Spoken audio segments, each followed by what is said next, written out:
خاوەنزەوی و کۆمپانیا ڕوبەڕووی یەک وەستاون و لە لۆفەیەکیش تەنها لە ماوەی مانگێکدا دەڕووداوی هاتوچۆ ڕوویداوە. سڵاوتان لەبێت.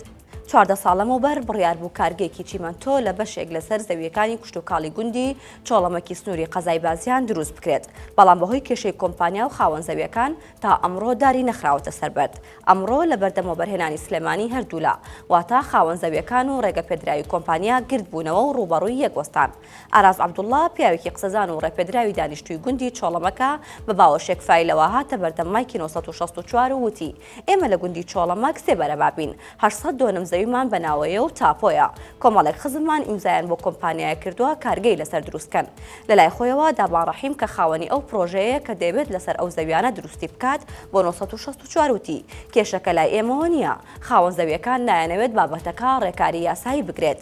لای خۆیەوە ئامان جەلال بەڕێوەبەری گشتی و بەرهێنانی سلێمانی لەبارەی کێشەکەەوە وتی: هەندێک لە دانیشتوانی گوندەکە پاڵپشتن و هەندێکیان نیگەران و بەڵام خاوەن زەویەکان نەیانهێشتووە خەمڵاندن بۆ قەرەبۆکانیان بکرێت.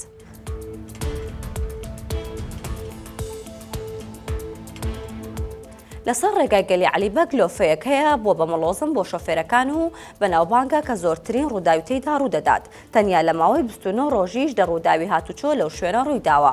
لۆفەکە دەکەوێتە نزیک گوێزگەی قەپانی خەلیفان، یەکێکە لەو شوێنانەی بەردەوام ڕووداوی هاتوچۆ تێیدا ڕوودەدات.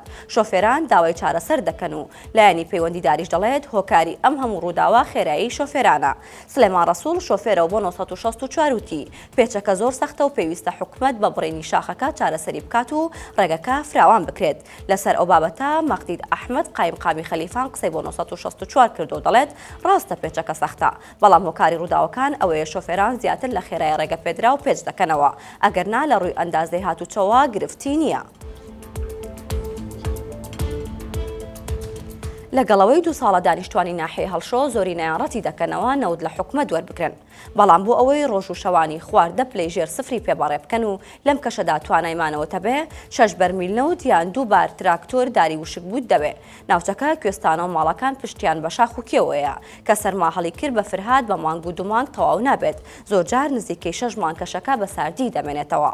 حەسەن هەڵشۆیی دانیشتووی ناحیەی هەڵشۆیە و لە پشدەرەوە بە 1964 وت: بەهۆی ئەوەی ناوچەکە شاخاویە وەرزی سەرما 7 مانگ درێژە دەکێشێت، بۆیە پێویستیان بە نزیکەی 5 بەرمیل نەوت هەیە تا وەرزی زستانی پێبەڕێ بکەن. لە نەبوونی نەوتی پێویست و گرانی نرخەکەی وەک سوتەمەنیدار بەکاردەهێنن. هەر ماڵێک پێویستە 3 بار تراکتۆری داری وشکی ناو دارستانەکان کۆبکاتەوە بۆ گەرمکردنەوەی ماڵەکەی. ڕۆژبەڕۆژ خۆڵبارین و تۆس و خۆڵ لە ئاسمانی عێراق زیاد دەبێت. ڕوانگەی عێراقی سەوز پێشبینی دەکات تا ساڵی 2050 ژمارەی ئەو ڕۆژانە بگاتە 300 ڕۆژ لە ساڵێکدا، واتە تەنیا 65 ڕۆژ بێ خەوش و خۆڵ دەمێنێتەوە.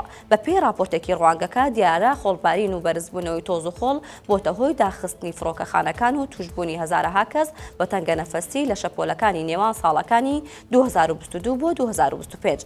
ئاماژەش بۆ دراوە کە ئەم زریانە تۆزاویانە و خۆڵبارینانە ساڵانە زیاتر لە 150 ملیار دۆلار زیان بە ئابووری وڵاتی ڕۆژهەڵاتی ناوەڕاست و باکووری ئەفریقا دەگەێنن.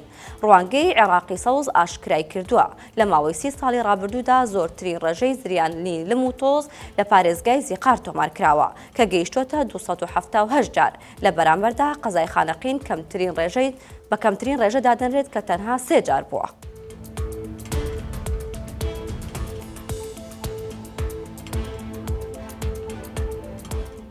بەڵێ بەڕێزان سەرنجتان بۆ هەواڵێکی تر ڕاکێشم لە ماڵپەڕی 1964 ئەویش ئەوەیە وەکەزانن پێشتر ئیدارەی ڕاپەڕین بە تایبەتی ڕانیە بە گۆڕستانی پرۆژەکان بەناوبانگ بوو لەبەرەوەی هەچ پرۆژێکی بۆ دەرچوو بوو تەنها پرۆژەکە بوو نەچوو بووە بواری جێبەجێکردنەوە، بەڵام شارەوانی ئەوەی پشتڕاست کردوتەوە کە لە ئێستادا سەرقاڵن بۆ 14 پرۆژەی بچووک و مامناوەندە جێبەجێ دەکرێت بە تایبەتی لە ڕانیە و لەناو گەڕەکەکانی ڕانیەیە.